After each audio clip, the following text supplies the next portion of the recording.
नमस्कार दोस्तों, स्वागत है आप सभी को।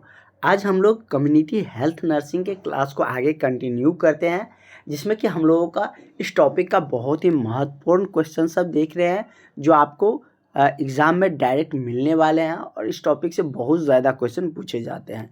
तो इसलिए इस टॉपिक से हम लोग ज़्यादा क्वेश्चन कर रहे हैं और ज़्यादा क्वेश्चन करने का एक और रीज़न है कि आप सबका जो एग्ज़ाम होंगे, उसमें बहुत सारे कैंडिडेट एग्ज़ाम देंगे। तो जैसे कि पिछले बार 50,000 से ज़्यादा फॉर्म फिल हुए थे बीटीएससी एएनएम में, तो इस बार आपको लाख से ज़्यादा जाएगा ही।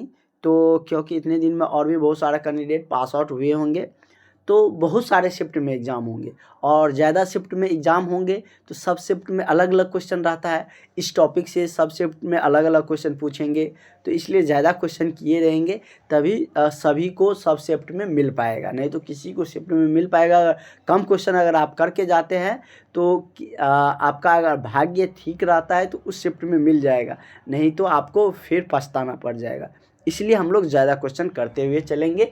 जो भी टॉपिक है, जो भी अच्छा टॉपिक है जिससे ज़्यादा क्वेश्चन पूछे जाते हैं, उस टॉपिक से हम लोग कोई कंप्रोमाइज़ नहीं करेंगे, ज़्यादा क्वेश्चन करते हुए करेंगे और बहुत इजी में करते हुए चलेंगे। आपको बहुत ही आसान लगेगा और इस तरीके से हम आपको बताते भी हैं।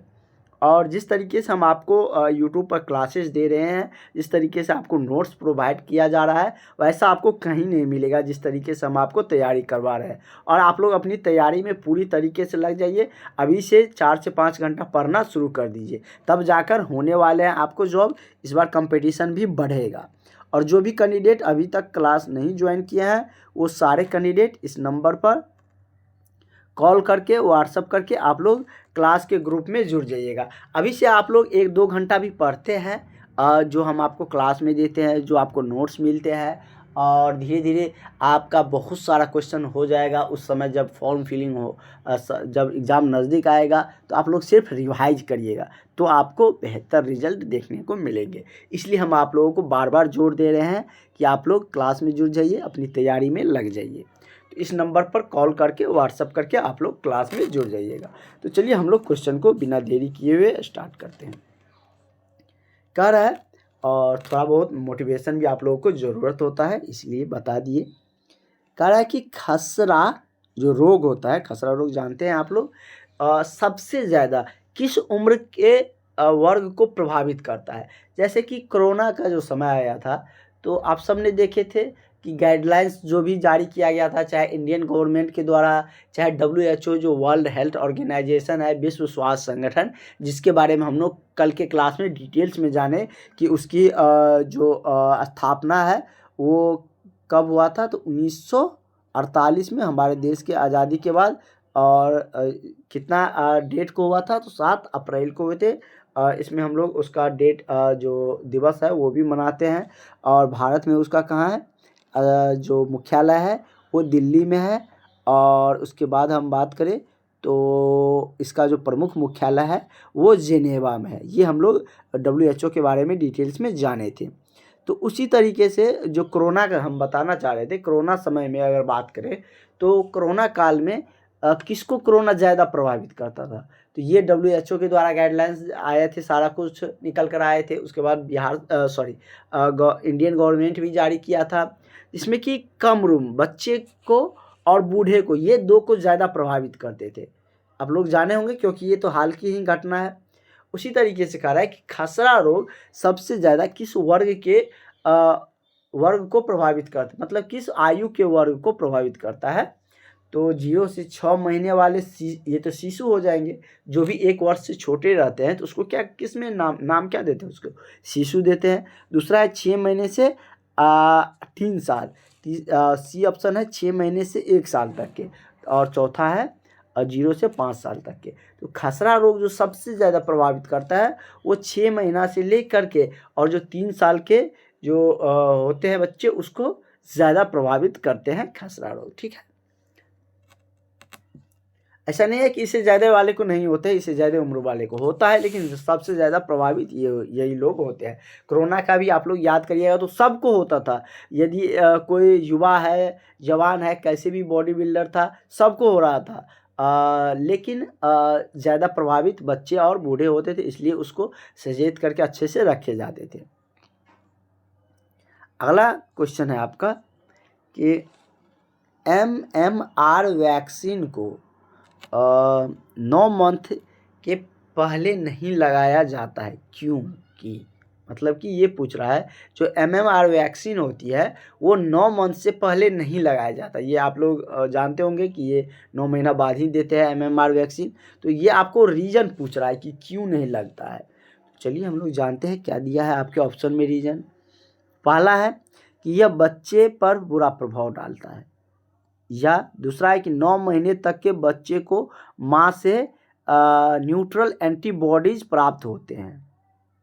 ये भी सही, ये तो सही है बिल्कुल, क्योंकि 9 महीने तक अमूमन तो दूध बच्चे पीते ही हैं, जिसके ज़रिए उसको क्या मतलब कि माँ से जो न्यूट्रल एंटीबॉडी है वो मिलते रहते हैं, तो इससे रोग निरोधक क्षमता भी बढ़ते हैं।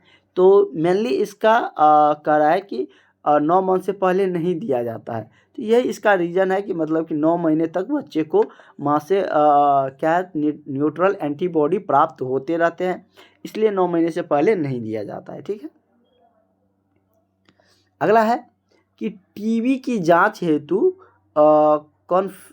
जो कॉन्फर्मेटरी टेस्ट है वो किया जाता है। मतलब कि टीबी जांच के लिए कौन सा कॉन्फर्मेटरी टेस्ट किए जाते हैं। मतलब कि इस टेस्ट से पूरा क्लियर हो जाता है टीबी का जांच। टीबी होता कैसे है, ये मतलब कि सांस संबंधित समस्या होती है। ये हमने आपको प्राइमरी जो हेल्थ केयर वाले जो आपको हमने क्या करवाए थे, टॉपिक करवाए थे, उसमें आपको इसी से रिलेटेड सारा क्वेश्चन देखने को मिल रहे थे। और जो कैंडिडेट क्लास शुरू से अटेंड किए हैं या जो क्लास में ज्वाइन किए हैं उसको भी मिल चुका है, उसका सारा लेक्चर मिल चुका है, सारा क्लासेज मिल चुके हैं, उसका नोट्स तो पहले ही मिल चुका है। इसलिए हम आपको कहते हैं बार बार कि क्लास ज्वाइन करिएगा तो आपको जो क्लास हुआ है वो भी मिल जाते हैं, सारे नोट्स भी मिलते हैं और डेली आपको क्लासेज मिलते रहते हैं। तो ये कैसे होते हैं, तो ये मतलब कि जैसे क्या सांस में जैसे नसा छिद्र से हम जो सांस लेते हैं तो ऐसे इसको एलुविली बोलते हैं। क्या बोलते हैं? एलुविली इसमें रहते हैं और ये मतलब कि इसी ऐसे छिद्र रहते हैं। इसमें क्या होता है, ये सांस के जरिए मतलब क्या होता है कि वायु जो गैसों का क्या करता है, जैसे वायु आता है तो उसका विनिमय करता है, मतलब आदान प्रदान का काम करता है। अगर इसमें छेद हो जाते हैं तो इसमें क्या हो जाता है, तो इसमें छेद होने के बाद जब उसमें बलगम जम जाता है तो उससे क्या हो जाता है, तो जैसे छेद हो गया तो टीबी हो जाता है, उसमें बलगम जम जाता है तो वो क्या हो जाता है, तो उससे दमा हो जाता है। और इसी को प्रॉब्लम इसमें जब यदि दिक्कतें आते हैं गैस विनिमय में, मतलब कि जैसे वायु हम लेते हैं तो उसके विनिमय मतलब आदान प्रदान में दिक्कत आते हैं, तो उसी से वजह से बच्चों में सुनते हैं, किसी को सुनते होंगे निमोनिया हो जाते हैं, तो इसी के रीज़न से होते हैं। ये हमने उस टॉपिक में पूरी डिटेल्स में बता दी, उसका नाम भी क्लियरेंस हमने वहाँ पर बताए थे, विथ फिगर के साथ हमने आपको उस टॉपिक में समझा दिए थे। ये क्वेश्चन का क्या हो जाएगा, तो टीबी के जाँच हेतु जो कॉन्फर्मेटरी टेस्ट है वो क्या है, जो सही सही बता देता है, मतलब कि इसके लिए सबसे सटीक टेस्ट है वो क्या है, तो एस्प्यूटम टेस्ट है। क्या है? एस्प्यूटम टेस्ट जो है वो टीबी के जांच हेतु कॉन्फर्मेटरी टेस्ट माना जाता है। ठीक है। तो करेक्ट आंसर आपका ऑप्शन नंबर क्या हो जाएगा, सी आपका सही हो जाएगा। अगला है कि टीबी की प्रथम रोकथाम में शामिल है, तो टीबी के रोकथाम के लिए क्या किया जाता है, कौन सा मतलब कि वैक्सीन दी जाती है, कौन सा मेडिसिन दी जाती है।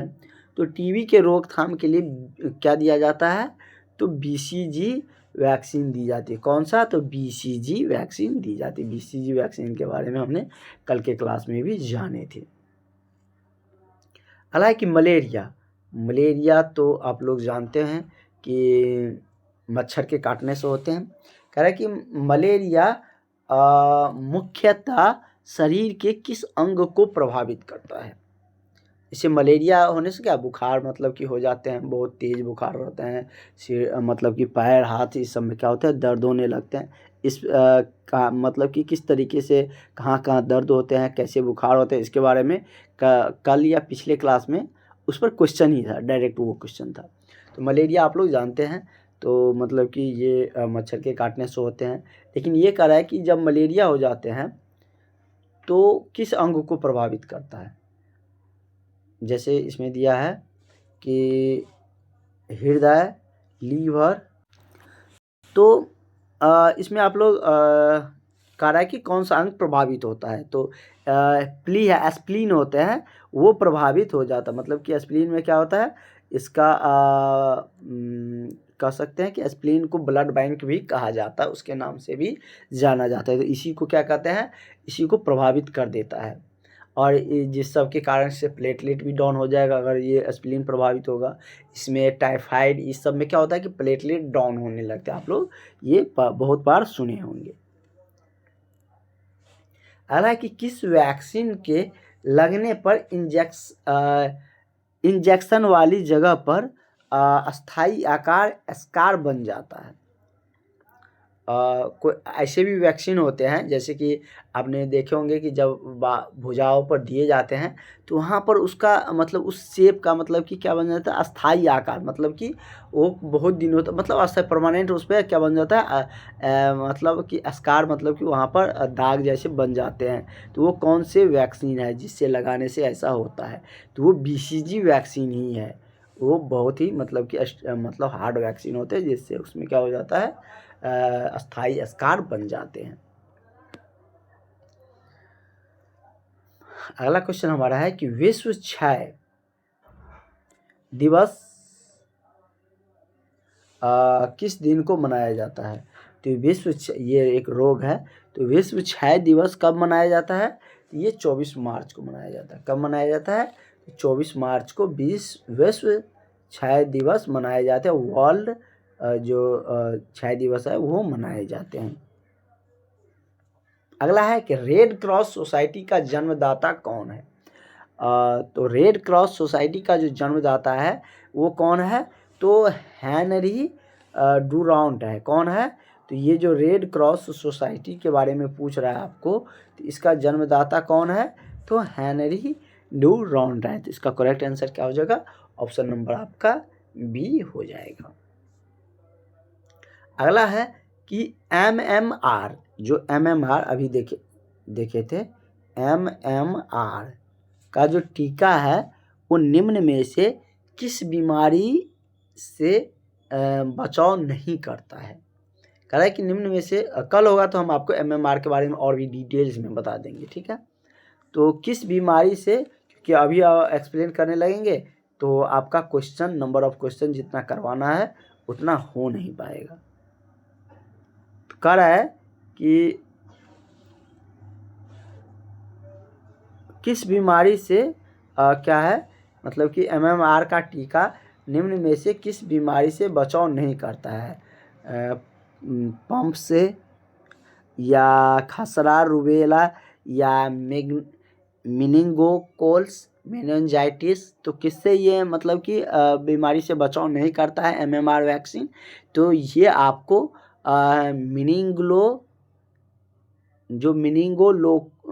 मेनिंगोकोकल जो मेनिंजाइटिस होते हैं, मेनिंजाइटिस, उससे ये क्या करते हैं, तो बचाव नहीं कर पाता है MMR टीका, ठीक है। तो करेक्ट आंसर आपका ऑप्शन नंबर क्या हो जाएगा, बी हो जाएगा, ठीक है। अगला है कि निम्न में से कौन सा रोग, क्या कह रहा है कि निम्न में से कौन सा रोग वायु जनित नहीं है। मतलब वायु जनित का मतलब क्या, कि वो मतलब कि हवा के माध्यम से नहीं फैलता है।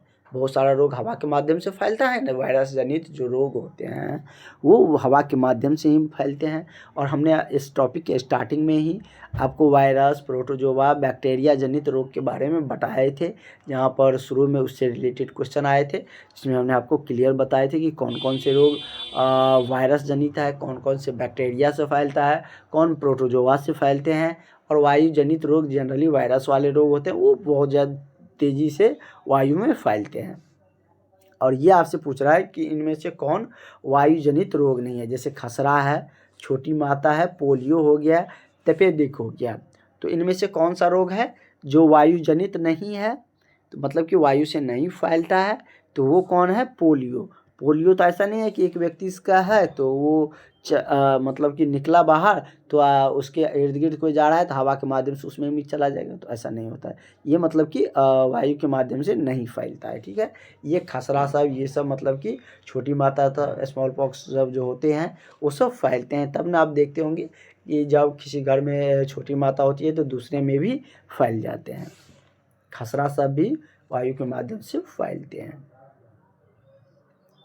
अगला है कि मिड डे मील प्रोग्राम कर रहा है कि मिड डे मील आप लोग जानते हैं ना, जो स्कूल में बच्चों को खाना दिया जाता है, वही कह रहा है कि मिड डे मील आंगनवाड़ी में भी बच्चों को दिया जाता है सारा कुछ मिड डे मील। और जो प्राइमरी स्कूल सब होते हैं उन सब में भी आप सब देखते होंगे कि दिया जाता है। बहुत सारे कैंडिडेट तो वहाँ से अगर करेंटली जो पास हुए हैं वो सब स्कूल में खाए भी होंगे मिड डे मील का भोजन सब। तो वही कह रहा है कि मिड डे मील प्रोग्राम में एक दिन में कितने कैलोरी और प्रोटीन मिलते हैं।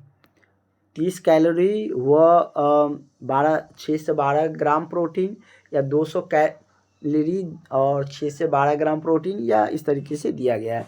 तो कितने मिलते हैं, तो मिड डे मील का जो रूल रेगुलेशन जो सरकार के द्वारा लाया गया है, जिसमें कि इसका जो डिफाइंडिंग है वो कैलोरी 300 कैलोरी और 8 से 12 ग्राम प्रोटीन मिलनी चाहिए। इस तरीके से खाना का सारा प्रोसेस डिज़ाइन मतलब कि जो उसका सूची रहता है वो उस तरीके से मेन्यू उसका बना रहता है, ठीक है। 300 कैलोरी और 8 से 12 ग्राम प्रोटीन। अगला है कल होगा तो हम सभी टीकाकरण के बारे में ही क्लास रखेंगे, देखते हैं। ऐसे एक दिन तो आप लोग को सभी टीका के बारे में बताना ही पड़ेगा। हालांकि बीसीजी के बारे में हम लोग देख रहे थे, वही कह रहा है कि बीसीजी के टीके का प्रकार है मृत टीका, या तीनों टीका, या जीविका टीका, या मिश्रित टीका। मतलब यही तीनों को मिलाकर लिख दिया है तीनों टीका, तो या ऑल ऑफ दीज भी रह सकता था यहाँ पर। तो बीसीजी टीका किस प्रकार का टीका है, तो ये टीका आपका है जीवित टीका, लाइव वैक्सीन है। किसका, इसको लाइव वैक्सीन भी कहा जाता है।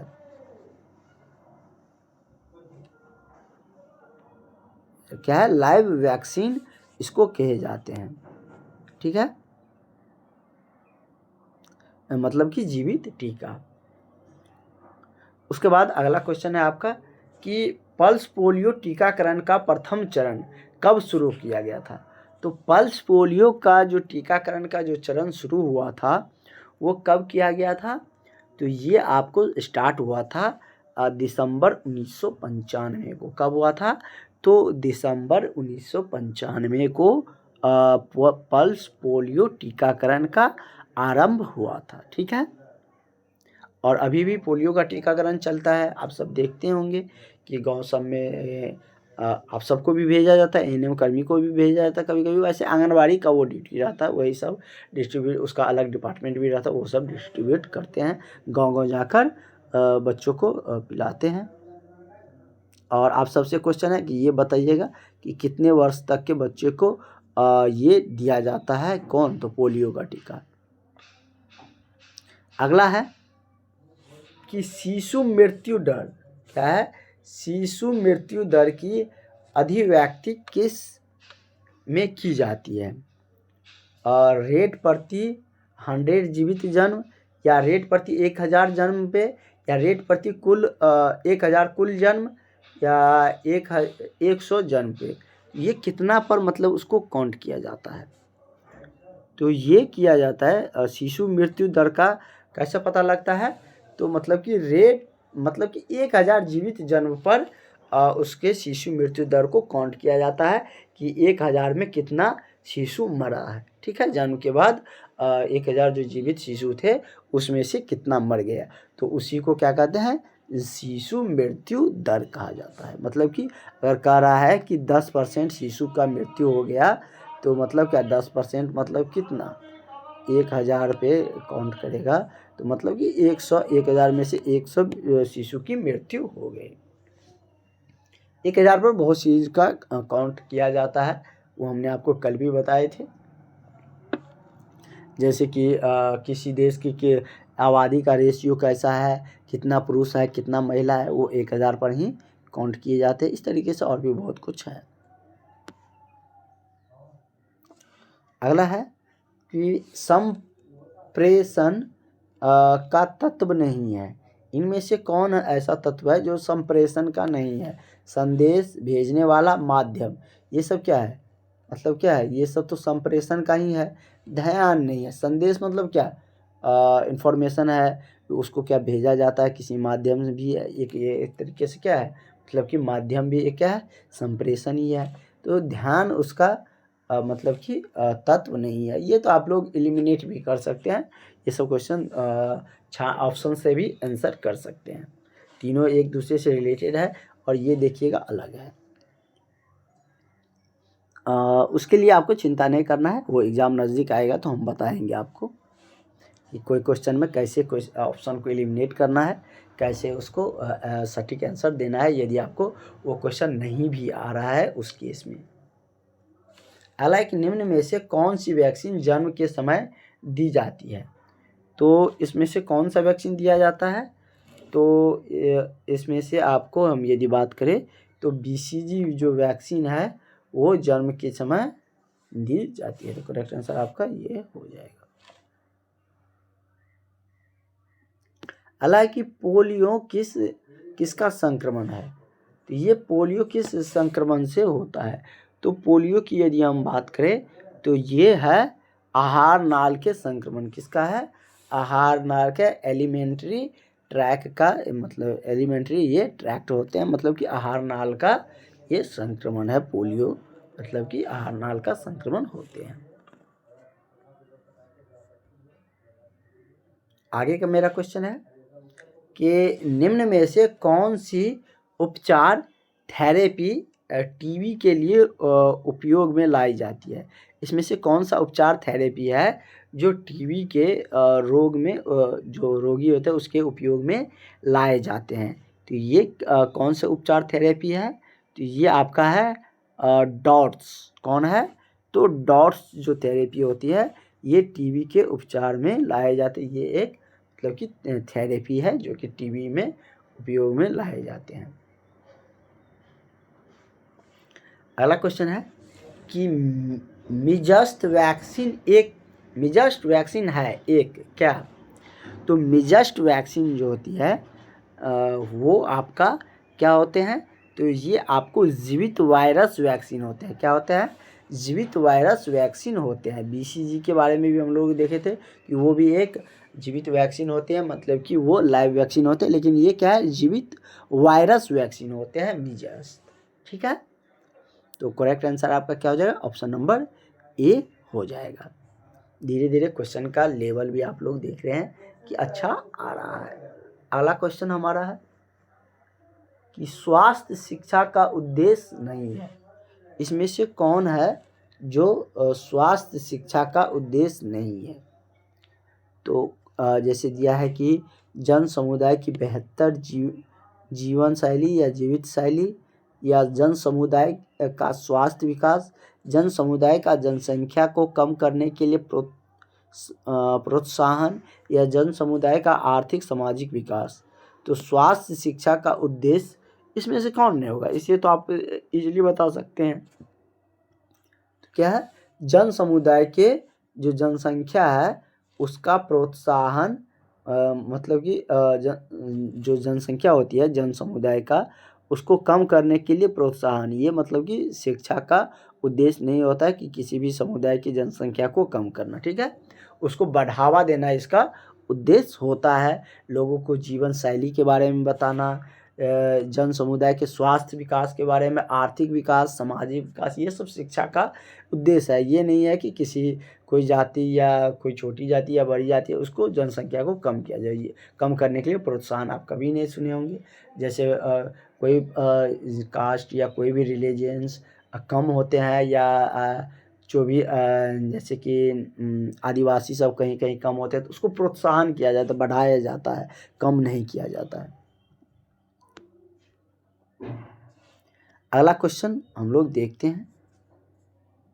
अगला क्वेश्चन कह रहा है कि निम्न में से स्वास्थ्य शिक्षा क्षेत्र है। दिया गया है आपको 4 ऑप्शन, इनमें से कौन स्वास्थ्य शिक्षा का क्षेत्र है? रोगों की रोकथाम, यौन शिक्षा, टीकाकरण या सभी? तो स्वास्थ्य शिक्षा क्षेत्र इसमें से कौन होंगे? ये सभी है। रोगों को रोकथाम भी है, यौन शिक्षा भी स्वास्थ्य शिक्षा में आते हैं, टीकाकरण भी आते हैं। तो ये सभी क्या हो जाएगा? मतलब कि स्वास्थ्य शिक्षा क्षेत्र के अंतर्गत आते हैं। हालांकि निम्न में से कौन स्वास्थ्य शिक्षा का स्तर नहीं है? दिया गया है 4 ऑप्शन, जैसे समुदाय स्तर, व्यक्तिगत स्तर, पारिवारिक स्तर या इनमें से कोई नहीं। तो इनमें से कौन है जो स्वास्थ्य शिक्षा का स्तर नहीं है? तो ये आपका कौन है? तो ये सब क्या है? तो स्वास्थ्य शिक्षा का स्तर है, मतलब कि समुदाय स्तर भी स्वास्थ्य शिक्षा का स्तर है, व्यक्तिगत स्तर भी, पारिवारिक स्तर भी। इसलिए इसका कोई ऑप्शन क्या सही हो जाएगा? ऑल ऑफ दीज, क्योंकि आपको खोजना था कौन नहीं है स्वास्थ्य शिक्षा का स्तर। अगला है कि समुदाय स्वास्थ्य, जो कम्युनिटी हेल्थ नर्स होते हैं, सामुदायिक स्वास्थ्य नर्स के लिए स्वास्थ्य शिक्षा का निम्न में से कौन सा अवसर प्राप्त नहीं हो पाता है? स्वास्थ्य केंद्र पर शिक्षा, पारिवारिक स्वास्थ्य शिक्षा, जन समुदाय शिक्षा या इनमें से कोई नहीं। तो जो कम्युनिटी हेल्थ नर्स होते हैं उसको इनमें से कौन सा स्वास्थ्य शिक्षा प्राप्त करने का अवसर नहीं मिलता है या नहीं हो पाता है? तो उसको कौन सा अवसर नहीं मिलता है ये आपसे पूछ रहा है। तो उसको ये सब मतलब कि अवसर दिया जाता है। स्वास्थ्य शिक्षा केंद्र पर शिक्षा मिलता है, पारिवारिक स्वास्थ्य शिक्षा भी दिया जाता है, जन समुदाय शिक्षा भी दिया जाता है। तो इसलिए इसका भी correct answer option number none of these हो जाएगा, इनमें से कोई नहीं। हालांकि भारत में अंधता का प्रमुख कारण क्या है? अंधता मतलब ब्लाइंडनेस, अंधापन, जो नहीं देखता है। तो भारत में उसका प्रमुख कारण, प्रमुख रीजन क्या है ये आपसे पूछ रहा है। तो भारत में सबसे ज़्यादा रीजन अंधापन का है मोतियाबिंद। जैसे कि निकट दृष्टि दोष, दूर दृष्टि दोष हुआ, तो इस सब में क्या होता है? तो लेंस लगाकर ठीक भी कर देते हैं। और आप लोग कमेंट में बताइएगा कि निकट दृष्टि दोष में कौन सा लेंस यूज होता है और दूर दृष्टि में कौन सा होता है, नहीं तो हम कल बताएंगे।